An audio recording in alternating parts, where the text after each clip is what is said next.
Ados, welcome back to my YouTube channel. Let's give a quick shout out to KlaiyiHair for sponsoring this video. This is their hair. They sent me their Peruvian deep wave, and I was sent 2 bundles of 26 inches, 1 bundle of 24, a bundle of 22, and a 20-inch frontal. This is exactly how the hair came. Because the weft is longer, that's why it's a bit on the thinner side, because it's a longer weft. I still think it's a decent size. As you guys can see, I'm running my fingers through it and I'm not getting any shedding. It's a really beautiful color pattern. I've tried a Peruvian deep wave before and it's actually my favorite texture from KlaiyiHair. So I'm really glad that they sent me their Peruvian deep wave again. So initially what I wanted to do was to dye this hair using just developer. So I tried it with the frontal first, but it didn't work out. I ended up using bleach, and by the time it was time for me to wash it out, I realized that I have dyed the roots. I love my roots to remain dark, so I have to fix that. So I'm just showing you guys exactly what it looked like after bleaching it. To fix the roots that I bleached by mistake, I'll be using the Cream of Nature box dye. This is the shade C11 natural black. I just followed the instruction on the box and I just dyed the roots back. While I let that sit on the frontal, I'm just gonna move on to bleaching of the bundles, and I used the quick blue bleach and the 30 volume developer. I kind of mix it to a very thin consistency, and I just applied all over the bundles. When applying into the bundles, I just make sure I was not saturating the entire thing, and also I left the roots dark because I do want to have some of the natural color streaks on it, on the bundles. At the same time, I wanted some of the honey brown highlights on the hair. By the time I was done applying the bleach all over the bundles, I realized that the first bundle that I bleached first was ready to be rinsed. I did not leave this for long at all. I did not want it to turn to, like gold blonde. I want it to be like honey color. So I washed that. I washed the first bundle right away using the Suave coconut oil infused shampoo and conditioner, and I also use a purple shampoo to kind of just take out any brassiness on the bundles.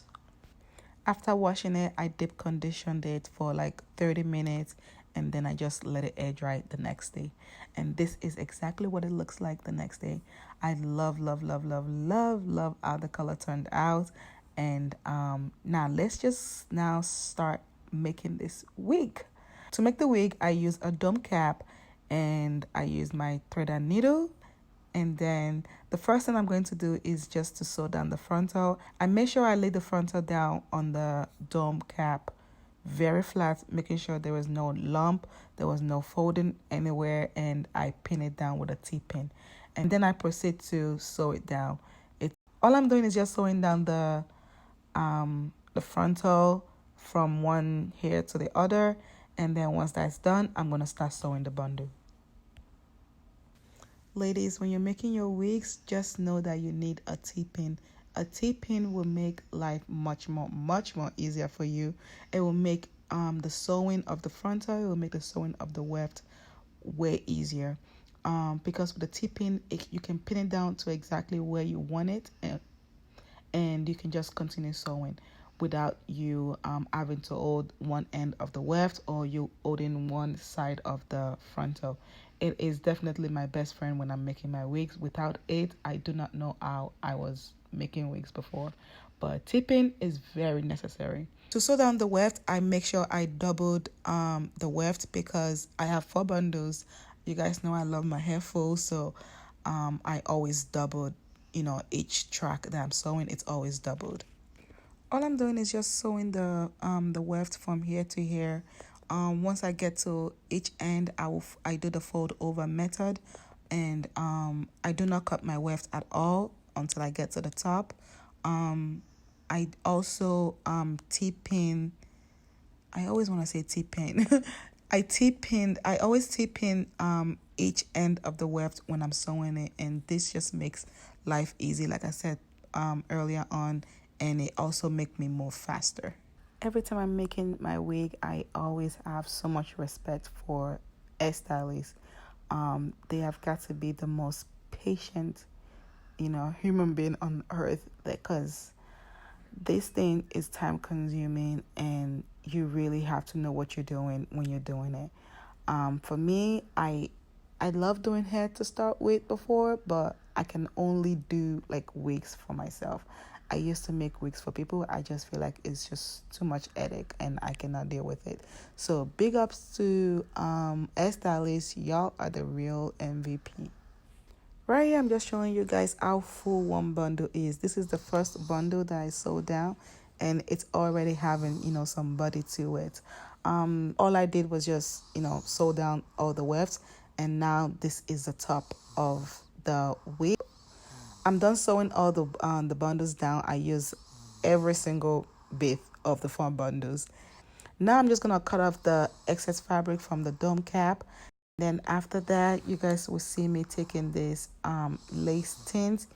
The lace tint I'm using is from Biryani Hair Collection. She was kind enough to send me 3 of her shades: the topaz, sienna, and chestnut. In this video, I am using a mixture of sienna and chestnut. I actually could have gotten away with just using sienna, but I just thought to just mix both. Maybe it will give me the perfect shade, but sienna will have been just perfect for my complexion. So I'm just, spraying all over, and then I will blow dry it. I tinted the lace 3 times.